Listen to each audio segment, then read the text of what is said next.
I take a lot of notes as I work on projects. So I have a notebook for every project. And not only does that keep my data and my experimental work straight, but I also write as I go. And I find that if I have to actually put it on words, I understand it better.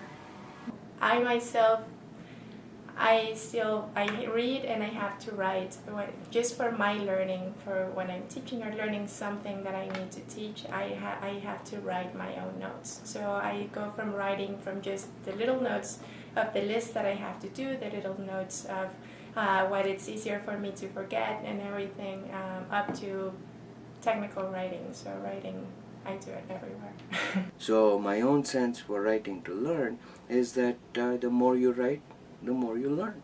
As I'm writing, then what happens is that it gets me to think about things, and as I'm trying to put the words down, then I get to know, oh, well, let me think about this, let me think about that. It helps me to organize myself, it helps me to organize thoughts, put them down on a piece of paper, and then be able to just, come out with something coherent, unlike this talking where I'm just blabbing all over the place.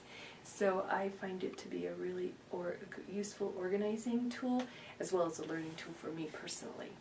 I don't feel that I've really processed through something until I have written about it, or sometimes there's a question or something that bothers me that I can't solve in the big world, but I can create a situation on stage and have the character solve it, and there's some sort of life satisfaction there, In terms of writing to learn, I do not like to type when I take notes in meetings.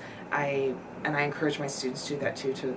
I carry 2 journals around constantly, and write everything down because I will forget it otherwise. And I think that also helps me process it and remember things about the meetings and things I have to do. And so for me, that's really important.